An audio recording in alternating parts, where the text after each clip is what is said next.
friends, and thanks for joining this brief overview of academic and behavioral screening.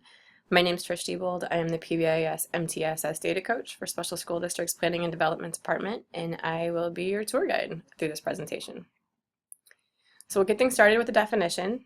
Universal screening is the systematic assessment of all students within a given building or district. And when we say all students, we really truly mean all students. All genders, all ethnicities, all grade levels, whether or not they have an IEP, all students. And they're screened on academic or social emotional indicators that the community and your school context have agreed are important. So a social validity piece goes along with this as well. We screen because it's proactive. We don't have to use the wait to fail method. We don't have to wait for those behaviors to occur or for academic struggling to happen.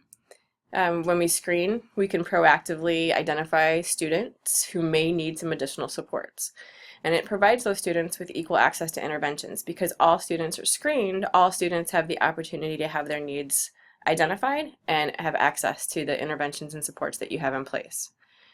Screening data can also be used to inform instruction at any of the tier levels. So your universal instruction for behavior and academics, what supports you put in place at tiers 2 and tiers 3. So that data can be used along with other data sources to really drive decisions that you make school-wide. When we talk about screening, we do have some best practices to keep in mind, and then of course there are a variety of tools to choose from. When we look at the essential components of primary prevention, we want to make sure that we have different data pieces that we're looking at, because again, systematic screening is not going to be a sole data piece.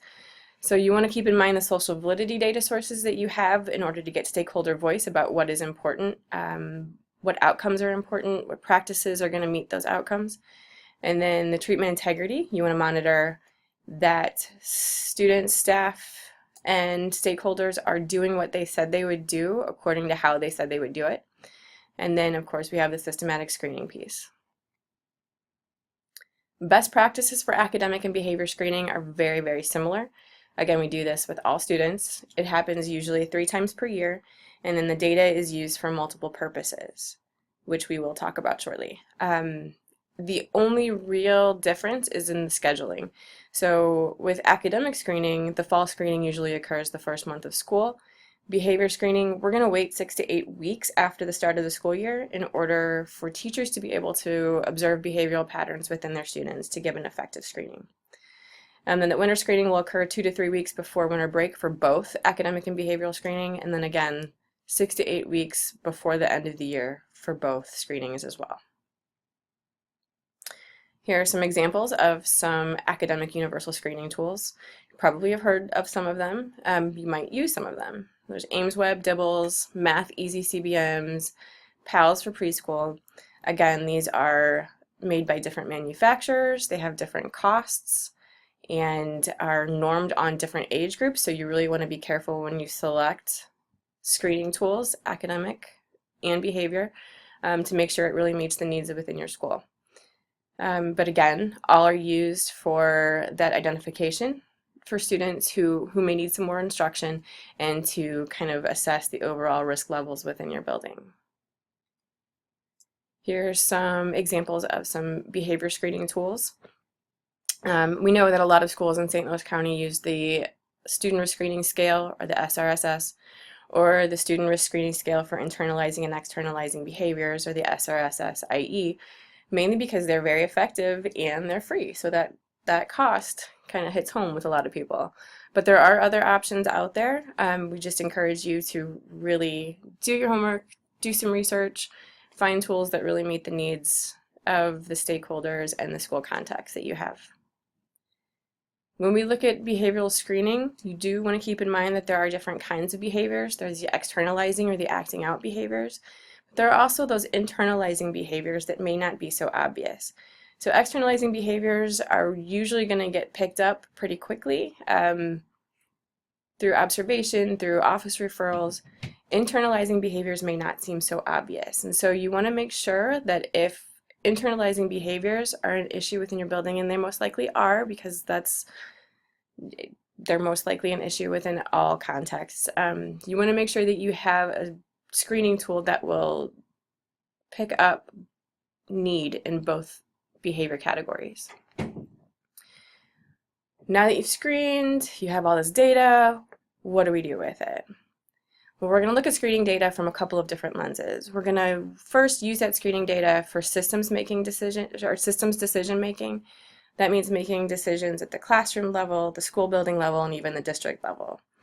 Monitoring risk, and then determining what instruction we need to put in place, what supports we need to put in place in order to reduce that risk. And then the second lens is going to be really using that screening data to identify and monitor student support. So picking up on those kiddos who might need some additional supports without having to use that weight to fail method.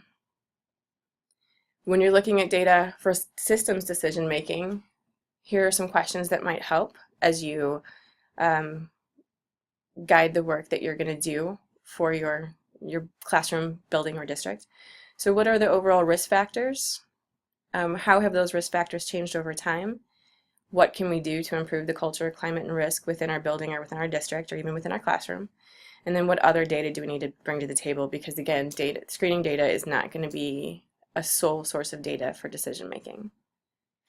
And this is just one way to look at data over time. This is a school who used their fall SRS data to look at their overall risk within their building. Put some supports into place along the way, and you can see the reduction of risk. And then when we use data for that second lens to identify and monitor students who are at risk, we use screening again as a primary data source, so it is a preventative, proactive data source, but it's not the only data source. So we will use multiple sources of data to really inform the student as a whole. So other data sources might include attendance, the number of classes with a D or F, number of referrals, any agencies the student has been referred to, so forth. And again, those data sources will be selected according to your need within the building. When you do work to use that screening data, that data will let you know that a student might need some additional supports, but then you're going to use those additional data sources to put them in the right intervention. And one thing that you want to keep in mind is really matching function to the intervention. So the function of the behavior, whether that behavior is an academic behavior or a social emotional behavior, you'll want to make sure to match the function. And really there are two functions to keep in mind: to get and to avoid. So we do what we do really to get attention, to get tangibles or activities, to get sensory input, or to avoid those same attention, tangibles, or tasks and sensory input.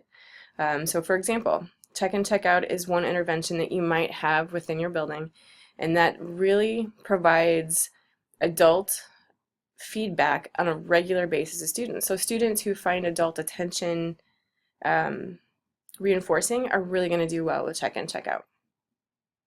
So just a quick review. If you're not yet screening, here are some questions to consider. When should we screen? Who's going to prepare the materials? Who completes the screening tool?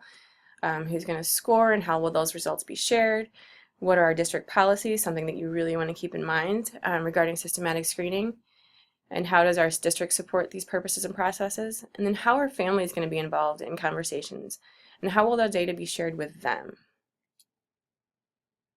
In case you're interested, here are a few resources on universal screening. Again, this was just a basic overview, so if you would like more information, feel free to contact one of us. And thank you so much for your time.